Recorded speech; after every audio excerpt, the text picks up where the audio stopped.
Where the Wild Things Are. Story and pictures by Maurice Sendak.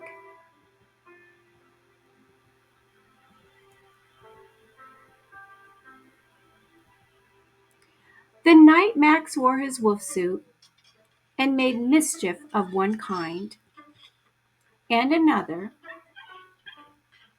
his mother called him Wild Thing, and Max said, "I'll eat you up." So he was sent to bed without eating anything.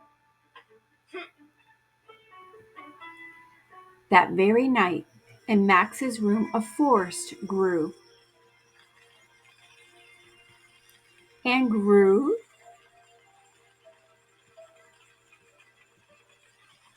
and grew until his ceiling hung with vines, and the walls became the world all around.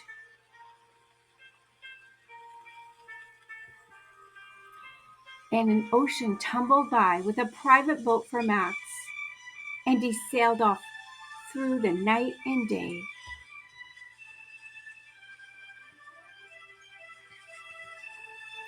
And in and out of weeks, and almost over a year, to where the wild things are.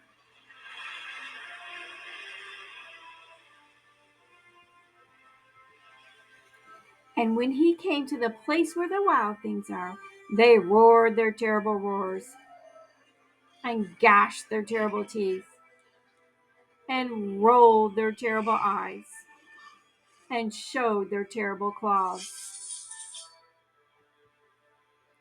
till Max said, "Be still," and tamed them with the magic trick of staring into their yellow eyes without blinking once, and they were frightened and called him the most wild thing of all,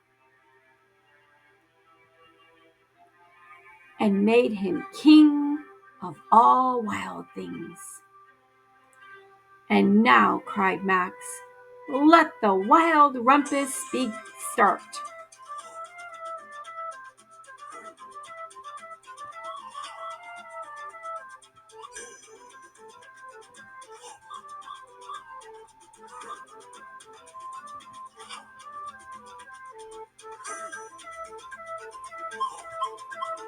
"Now stop," Max said, and sent the wild things off to bed without their supper. And Max, the king of all the wild things, was lonely and wanted to be where someone loved him best of all.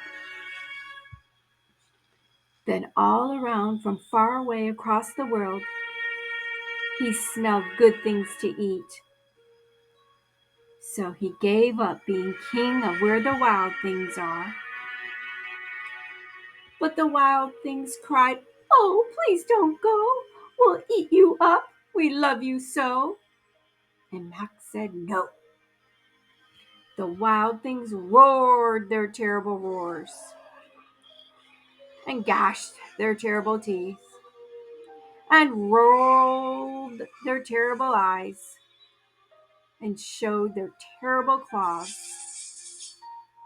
But Max stepped into his private boat and waved goodbye, and sailed back over a year, and in and out of weeks, and through a day, and into the night of his very own room, where he found his supper waiting for him, and it was still hot.